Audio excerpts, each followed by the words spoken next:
Hello, and welcome to a bonus episode of 21st Century Spielberg. I'm Chris Evangelista, a staff writer and critic with SlashFilm.com. And when it comes to 21st Century Spielberg, the main episodes may be a one-man show, but for these bonus episodes, I want to bring in some guests. So today, with me to talk about War of the Worlds and Munich is Scott Mendelson. Scott, thanks for being here. Tell the folks at home about yourself. Thank you for having me. It's a pleasure. I'm Scott Mendelson. For those of you who don't know, I'm one of the film contributors at Forbes.com.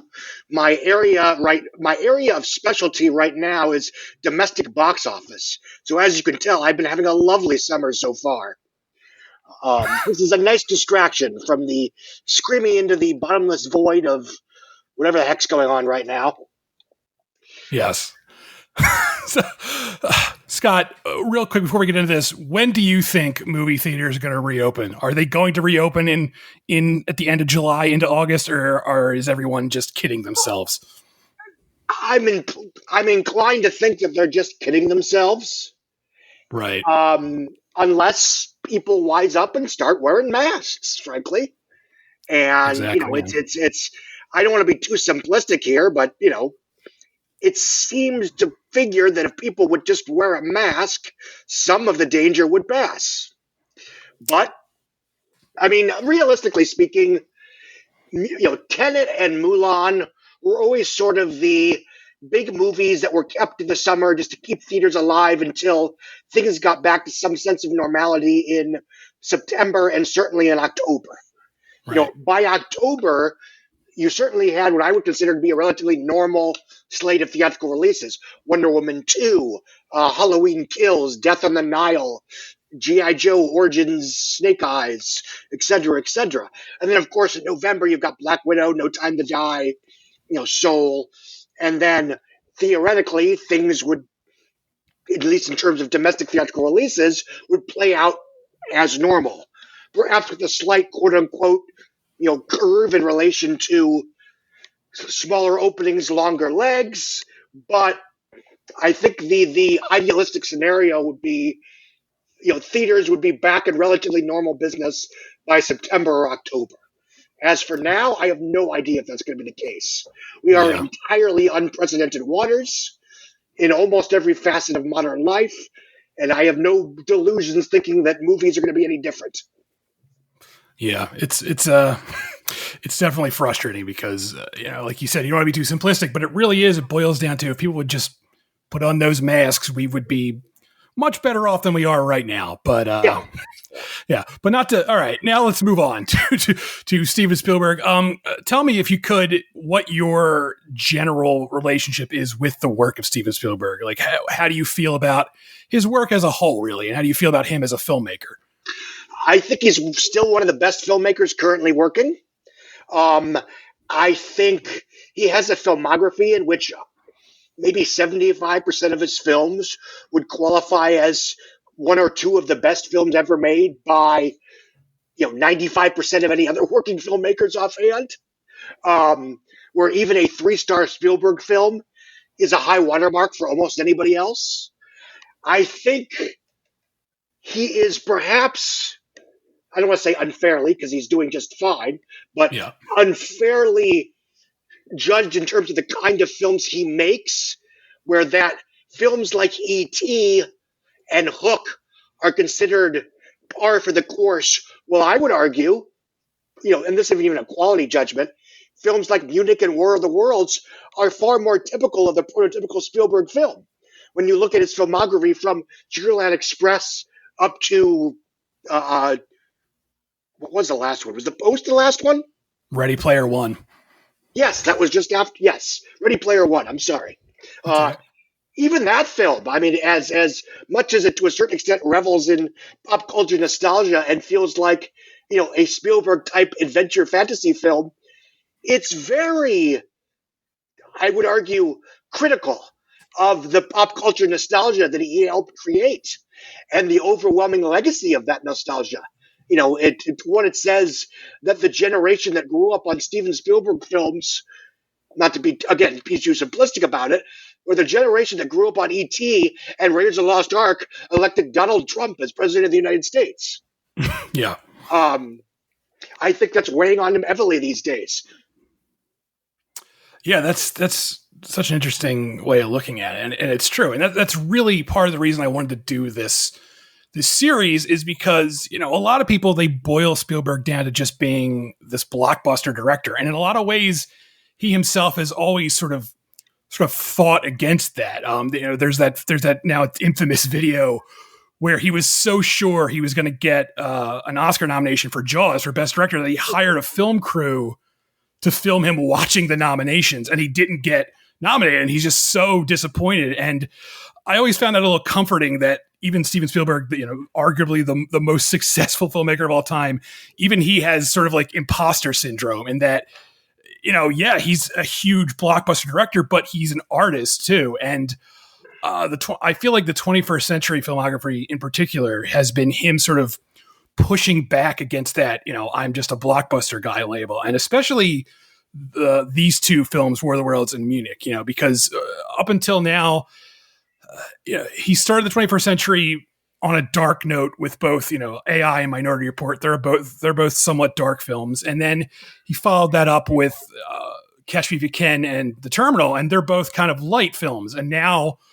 we get to War of the Worlds and Munich, and these are both very, very dark movies.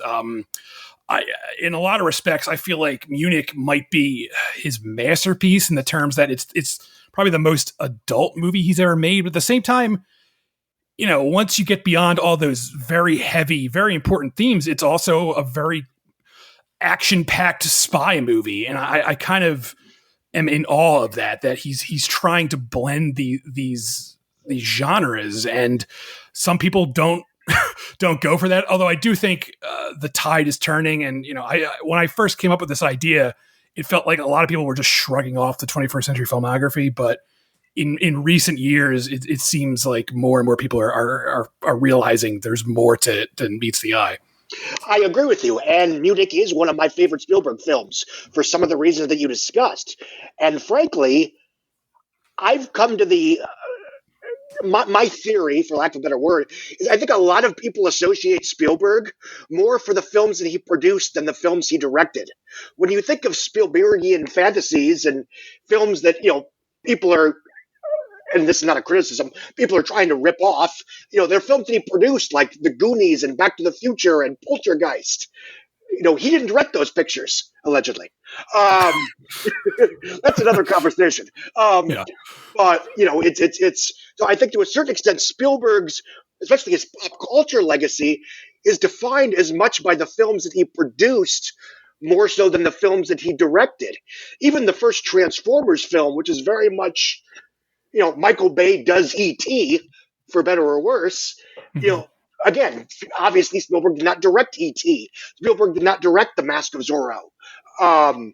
But those are films that often, especially Goonies and Back to the Future, which especially, The Goonies, I think more than anything, which when you think of typical Spielbergian, gee whiz cotton candy cinema, you're thinking maybe E.T., you're thinking The Goonies, you're not thinking Schindler's List, you're not thinking Amistad, AI, Munich, War of the Worlds, War Horse, Bridge of Spies, Jaws, or even the second Jurassic Park, which is a very dark and violent picture, or even where the quote unquote environmental heroes accidentally get people killed and the dog dies. Yes. Yeah. Yeah. So let's start with War of the Worlds, because that comes first of these two films. And this film, I remember when this came out, it was by no means a disappointment. It was a huge hit. Mm-hmm. But I distinctly remember seeing this with a bunch of friends, and I remember I was the only one amongst my friends who was really impressed with the film. And I think a part of that is so many people dislike that ending, and they think it's a happy ending. And I personally don't mind it, but I'm curious about your thoughts on it. Do you think that ending where after everything that's happened, I don't even mean the virus stuff, because that's directly from the book. Yeah. I mean, after everything has happened and you think that Tom Cruise's son has died, he's just there waiting for him. And a lot of people think that's a cop-out, but I don't know if I agree with that. What do you think? It is and it isn't. And for the record, it's never been a deal breaker for me. I think it's an unromantically grim unremittingly grim and violent and cynical picture. And at worst, it's an olive branch right at the end. And I think, frankly, that ending does get nipped because it's a Spielberg picture. Like, oh, it's Spielberg tagging on that happy ending, just like he did in AI. Even though, from what I gather, the end of AI was what Kubrick had in mind as well, but I could be mistaken. Right. Having said that, it's a necessary evil because if you're going to make a film where the arc is Tom Cruise learns to be a better father and be the kind of father that can protect his children and teach them to a certain extent, protect themselves, that doesn't work if one of his children gets blown up at the end of the second act. Yes. He kind of has to save both his kids. Right. And what I always didn't mind about it is it's, you could argue that, it's a cop-out, but I like that Spielberg doesn't do a shot where like they run to each other and they embrace. Mm-hmm. Like he keeps them at a distance, and Tom Cruise's character sort of has this knowing look on his face, and the kid has a knowing look on his face, and it's not schmaltzy, it's not saccharine, it's they're still beaten down by everything that's happened, and that's part of what I love about this movie as a whole is that it's Spielberg making a blockbuster, but it is such a bleak movie. I mean, for one thing, it's clearly influenced by 9/11. Both of these movies are really, but this in particular is like 9/11, the sci-fi film. Just the way he's constantly shooting from the ground up, like videos were shot that day. Yes, and I particularly like the Tom Cruise arc in this because I feel like Tom Cruise is always the best when he's playing jerks. He spent so much of his career playing, the movie star nice guy, but whenever he sort of gets outside his comfort zone and plays just dickheads, Edge of Tomorrow is another great example. He really shines at it. He's really good at playing just failures, and he's really a big failure in this movie. And what I always find interesting is that he's not so much trying to protect his kids in this movie as he's trying to just get rid of them. Like the whole movie is him trying to get back to his wife so he can just dump his kids because he's like, I can't handle this. I'm completely out of my element. There's my favorite scene, not my favorite, one of my favorite scenes in this movie is where he tries to make a sandwich for his kids, and it looks like Tom Cruise has never made a sandwich in his life. He's just like badly like failing, and he throws it against a window. Well, it's a running gag in the picture how little experience and skill he has what you consider to be basic parenting elements. When he tries to give a lullaby to his daughter and he doesn't know any lullabies. Right. It's something he's never done. And I think it's weirdly ironic that this was the film that he was promoting during the whole Oprah Winfrey, I know he didn't actually jump on the couch, but couch jump incident that I think as a result of that incident and him trying to get his movie star mojo back, it was a while before he's played a genuinely unlikable character again. And I think, for example, Night and Day, which I like, but Night and Day was a film, came out 5 years later, where for all intents and purposes, that film is setting up him as the bad guy. And I always wonder if he wasn't trying to retain his movie star idol status at that time, if that movie would have ended with him being revealed as the villain. Yeah. And oddly enough, it really wasn't until he figured out how to make Ethan Hunt a nice guy that he kind of got his mojo back. And he did that by going from, James Bond to Jackie Chan. And, you know this, you've seen Ghost Protocol. The joke of that movie is that none of the gadgets work, and he's just terrified every time he does a stunt. Right. And he sort of morphs into a Jackie Chan, Harrison Ford action hero that can get into a fight, but really hates getting punched. Yes. Yeah. And even the most recent one, Fallout, the entire third act of that is all about man, Ethan Hunt loves risking his life for the people he cares about. Yeah, it's true. They go to such a length to paint him as this great guy who's just risking his life and doesn't really have those dark flaws.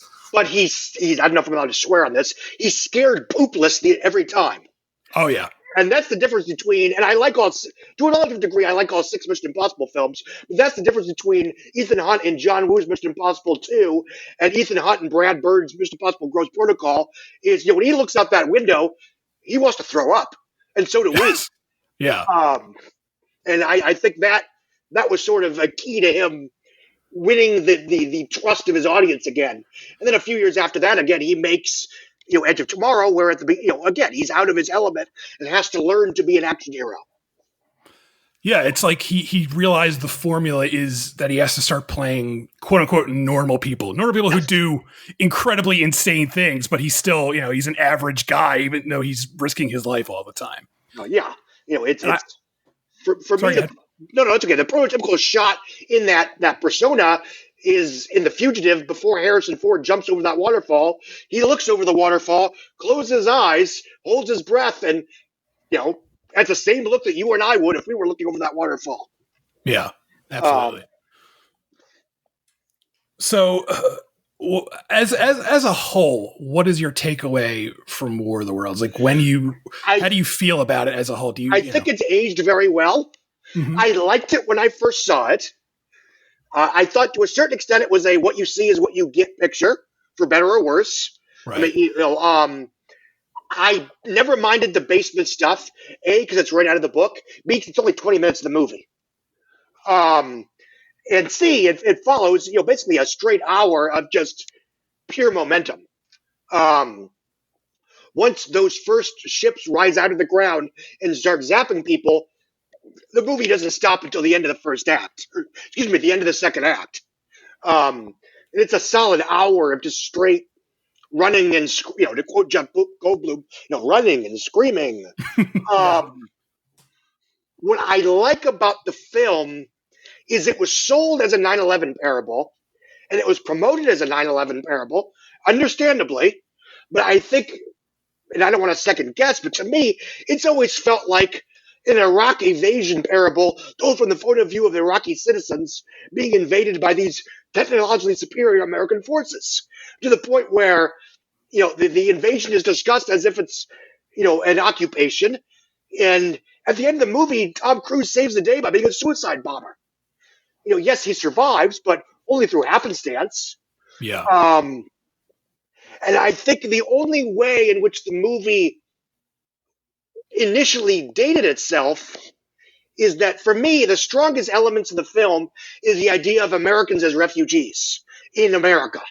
Right. But sadly, a month later, Hurricane Katrina happened, which showed, relatively speaking, an even worse variation on that same topic playing out in real life for entirely more mundane reasons than an alien invasion. Right. So for a while, War of the Worlds was a film that was sort of trumped by real life. Yeah, no, definitely. And yeah, I agree with that. Iraq parable too. I mean, there's the big subplot about Tom Cruise's son is that he wants to join the military. He wants to sign up to fight. And Tom Cruise is constantly telling him, not to do that. And, that's a big arc in the film. And yeah. Oh. Yeah. And the basement stuff is another thing that people seem to complain about, but I think it works with the Tom Cruise character in this film, because as odd as it is to say, he's growing by straight up murdering a man, he really is, he gets to a point where he thinks he's lost his son and he's not going to lose his daughter. And if that means he has to kill some guy raving in a basement, he's going to do it. And, that's, I get that it's a moment that grinds the film to a halt, because like you said, the whole movie is up until that point is really just constantly churning along. And then they literally just stop everything to hang out in the basement. But that's really essential towards the Tom Cruise character. And that's frankly why I think so many people, I don't want to stereotype or generalize, which is exactly what I'm about to do, but I think a lot of people that have issues with it, I think is because it has very little to do with the plot. It's entirely about character development. And right. I think we've seen a reaction, call it YouTube film criticism or whatever, where you have scenes that only exist to propel character or to work toward a character arc, those scenes are often deemed inessential by, frankly, way too many people. The obvious example is the casino subplot in The Last Jedi. Oh yeah, Plot wise, yes, it's redundant, it's useless, they fail, they're back to square one, yada, yada, yada. But that scene, that 9-minute sequence is entirely about establishing Finn's character as a guy who goes from, I don't want to be a villain to, I absolutely want to be a hero. absolutely. Yeah, I'm so glad you brought that up because And, I know people who even like Last Jedi who yeah. always bring that up, like, oh, I like it except for that part, and I grind my teeth and bear it. And frankly, I mean, again, I don't want to make this about The Last Jedi, but it drives me nuts the number of people that frankly should know better. I mean, that's his character. Yeah, His character climax is, haha, rebel scum, boom. And exactly. It's all back to Star Wars. How do you not get that? Right. But anyway. No, yeah, I agree 100%. So after War of the Worlds, which is the more overt blockbuster of these two films, comes Munich, which is, like I said, it's designed to be this very serious, very heavy story, but it also has the spy movie elements. And I don't want to say Munich is underrated. I mean, I think it's almost impossible to say a Spielberg movie is really quote unquote underrated at this point, but I don't see as much attention to Munich, especially now, as so many other films. And it was a very hot button movie when it came out. And Steven Spielberg, he founded the Shoah Foundation. He's spoken about his being Jewish so many times, and yet this movie it gained a lot of criticisms, not from Jewish viewers who thought he was being too,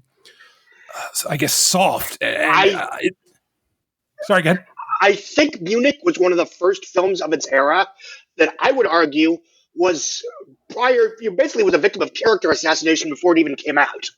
Right. Because you had a lot of pundits and people that I would argue were not arguing good faith, claiming that the movie was anti-Semitic, or that it equated self-defense with terrorism, or that it wasn't sympathetic enough to the Israeli hostages, which is insane if you've seen the movie. It's all there in horrifying detail. And that these people were creating the narrative and setting the standard to the conversation before the movie even came out. And that's something that we see a lot more of today, unfortunately, due to the internet being the way the internet is, with SEO-driven, content. Yeah. Where, someone says that, Jason Reitman's Tully is horrible because it's about, postpartum depression and the previews were so funny. And no matter how ridiculous that might be, those are the posts that end up at the top of the Google search page. I mean, yeah, to use a most recent example, it's on the same level, but just yesterday, they were recording this just yesterday, there was the story about Anne Hathaway saying Christopher Nolan doesn't have chairs in his sets.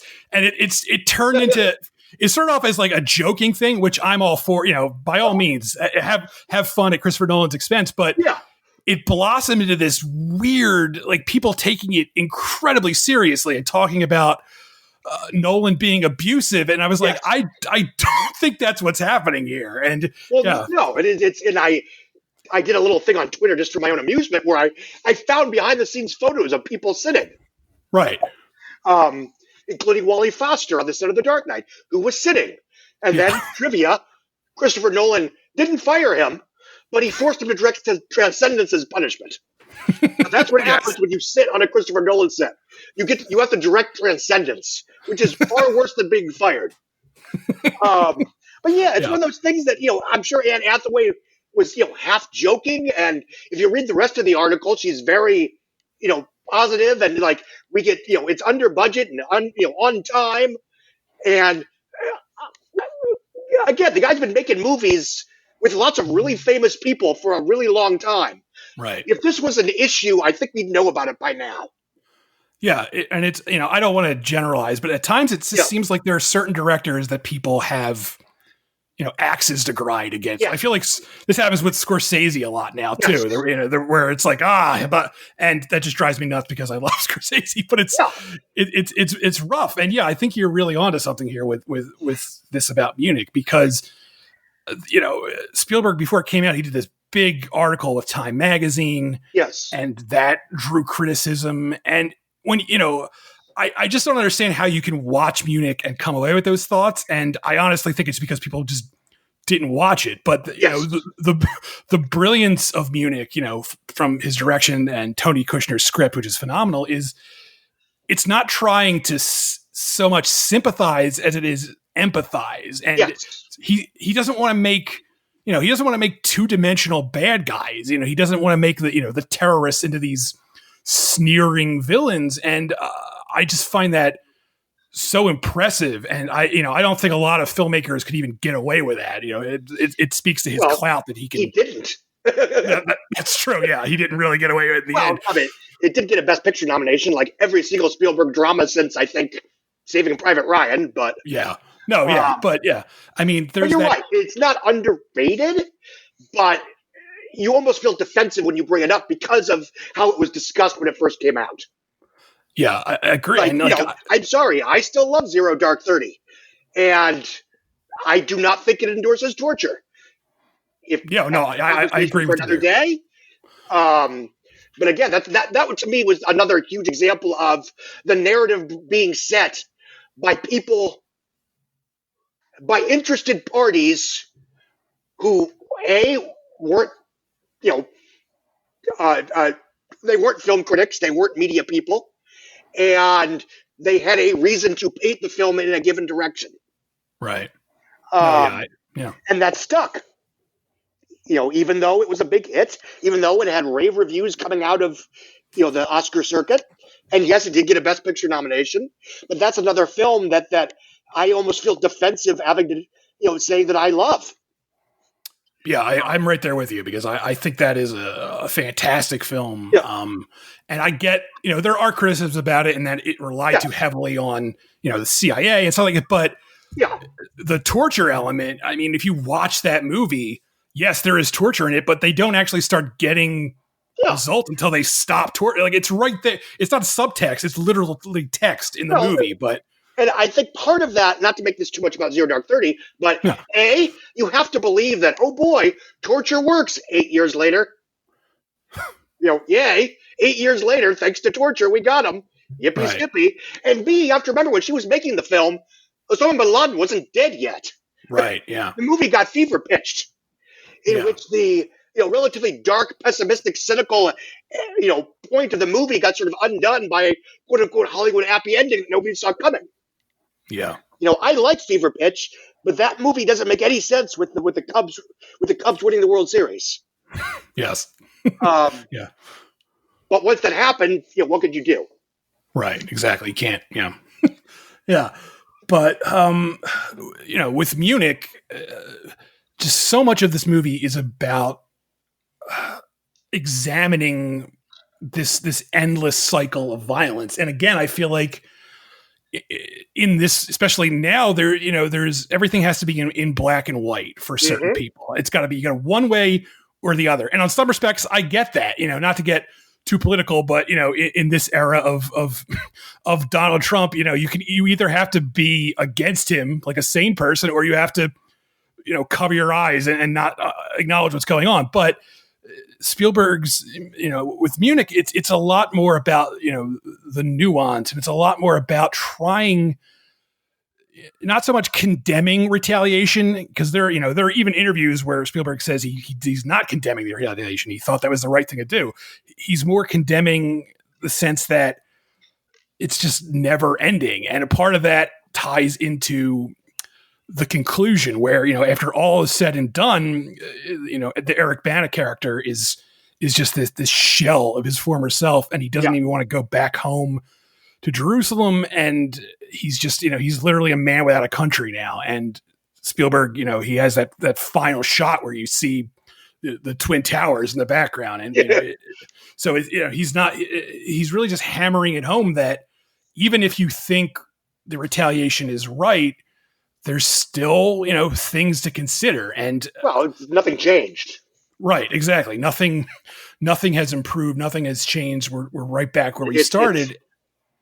it feels to me a lot like and I hope I don't mispronounce this man's name, John Le Carre. Is it Le Carre? Yeah, I think so. Yeah. Where something like Tinker Tailor Soldier Spy. It's these people are fighting and dying for these secrets that are 50 years later absolutely meaningless. Right. It was all not to be simplistic, but it was all worthless on both Right. sides. But I do sympathize. 15 years later, I do think a lot of the current depiction equals endorsement school of film criticism we're seeing a lot of now. A, I think it's a generational thing. Yeah. B, I think for me, one of my reactions when Hillary Clinton did not win the 2016 presidential election was to step back and think, oh my God, what if moviegoers are actually watching all of these movies and indeed interpreting them in the worst possible light? Because if that's how it is, then to a certain extent, we do have to re-examine the kind of pop culture we put out in the world. Yeah. What if everybody watched 24 and really thought it was the torture show? Never mind that if you watch the show, torture either doesn't work, is used by the bad guys, is used against innocent people, or gets the game-changing clue just in time to not stop the attack. Yeah. Because if they stop the attack, there's no action. And 24 doesn't work if there's no action. Right. So in that sense, I do think there is a sense, a greater sensitivity in terms of what is this putting out in the world. And I don't necessarily agree with that. I don't, especially when it comes to adult movies intended for adult audiences. Right. And I think one of the issues is that today's generation consumes so much pop culture that's intended frankly, for kids or young adults. Mm-hmm. At the absence of everything else, that we start to examine these often very high quality kid-centric franchise entertainments on the same level that we used to discuss, The Godfather, Munich, Schindler's List, what have you. And then when we get to a genuine adult entertainment, something like, Three Billboards Over Ebbing, Missouri, or La La Land, or A Star Is Born, there is often a trend of examining those films through the sphere of what message is this sending out to kids. Yeah. You're right. And that's, yeah. I think, where you see, A Star Is Born has a problem with consent, or Three Billboard Over Missouri is problematic. Here's why. Well, if it's intended for adults, it's not problematic. If it's intended for intelligent, thoughtful adults who aren't taking it as a lesson in race relations, the movie's just fine. But sorry, I'm rambling. No, go ahead. This is great. Well, no, I mean it's and this has been driving me nuts for the last 4 years. It's where you have a situation where you have a movie like La La Land, which has three main characters, one of whom is black. The black guy is smarter, handsomer, more thoughtful than the other two characters, and he is the one who espouses the film's philosophies and morals and nuances, and who allows Ryan Gosling's character to allow his dream to come true. And yet the line becomes, oh, La La Land is a racist movie about a white guy that saves jazz. Yeah. I mean, how oblivious do you have to be to what's going on the screen to come to that conclusion? I feel like this thing I've noticed more often than I would like to notice is that some people think things happen in movies by accident. And, obviously there are, accidents when you're filming, happy accidents and stuff like that. But some people don't seem to understand how movies work, and that they just think everything that's happening on screen is like by happenstance. That was my next rant, so thank you. Okay, go ahead. No, go. Better you than me. No. It drives me a little nuts because nothing on a film set is accidental. Like so much is so controlled, and then even beyond that, you get to the editing, and nothing is by chance. Every once in a while you'll have an accident, like, Last Temptation of Christ, the ending where the screen goes into all different colors and stuff like that. That was an accident. That stuff, that's accidents. But themes and plot lines and lines of dialogue, that stuff isn't just like in there by chance. They're the filmmaker and the writer, and they're trying to get something across here. They're not trying to just absolutely be like, right. Oh, this just happened. And right. a perfect example of that, not to hold up Damien Chazelle, First Man from 2 years ago. Yeah. Some of the conversation about First Man was somehow that this movie was disrespectful to the civil rights conflicts of that time, because it just had this one scene of Gil Scott Heron doing his Whitey on the Moon speech. And it's like, and I'm thinking, why would he put that in there if he didn't want to acknowledge it? Yeah, right. All he has to do is ignore it, and nobody, it certainly colors the film's heroic journey in a negative sense, which has to be his intent, because why put that in there? Right, exactly. Yeah, it's not like he just thought like, "Oh, this sounds good. I'm going to put it in." Like, he had to think about putting it in there. Yeah, absolutely. And I think we have to let movies have content that relates to the issues of the day, either then or now, without requiring those movies to be about those things and or the defining word on those things. I did not walk into Green Book expecting it to solve racism. Right. And I think it's okay that it didn't. You don't have to like the movie, whatever. But, again, the idea that film was intended to be this giant defining piece of post-racial America. It's like, did you see the movie? Yeah. It's okay. I'm not saying it's terrific. Right. But anyway. But you're right. You're absolutely right. I think there's this weird... And again, this goes back to the Last Jedi casino plot thing. Why do you think he put that in there if it wasn't for the character-specific reasons that he put that in there? Right. And then you have people like, I'm going to do a fan edit where I cut out stuff like this. I saw one the other day that was like a fan edit of Shazam where they take out all the humor. I was like, well, you have no movie then. That's what sets that movie apart. And what drives me nuts, and I know this is a vocal minority of idiots online. I get that. But, you can't say, director freedom, the Snyder Cut, but then make your own fan edit of Shazam because it's too funny. Second of all, most importantly, if you're a fan of DC films, we won. We have a DC film franchise where Dawn of Justice can exist with something completely different, like Shazam, which can exist with something completely different, like Harley Quinn, which is something completely different from Aquaman, which is very different from Joker. And they can all coexist. If that's not victory, I don't know what is. Exactly, yeah. And plus, they're finally getting the Snyder Cut. I mean, what else do you want? And frankly, I'm really looking forward to seeing that. I mean, yeah, I'm definitely very curious to see how that turns out. I didn't hate the Whedon version. I think it's an okay, surrogate family melodrama that, just it was surprisingly small in scale. But yeah, if Zack Snyder really made a Justice League that has the scale and crazy bongo banana zeitgeist of Dawn of Justice that feels like the Lord of the Rings of superhero movies, yeah, I want to see that, and I'm probably going to like it. All right. Well, Scott, thank you so much for being on the show. This was a lot of fun. I think this might be my favorite episode with a guest so far. So thank you so much. Well, I hope I didn't digress too much, because I know we didn't talk that much about the movies in question, and but I've had a wonderful time doing this. Thank you. Tell the folks at home again where they can find you if you'd like to. Yes, you can Google me at Forbes.com. You can Google some variation of Scott Mendelson, Forbes, the ticket booth. And hopefully in a couple of months, I'll be doing box office reports again. Fingers crossed. New episodes of 21st Century Spielberg are published twice a month. You can also read more about the topics covered here on slashfilm.com.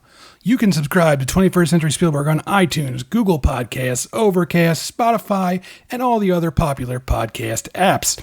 Please rate and review the podcast on iTunes. Tell your friends, spread the word, It helps.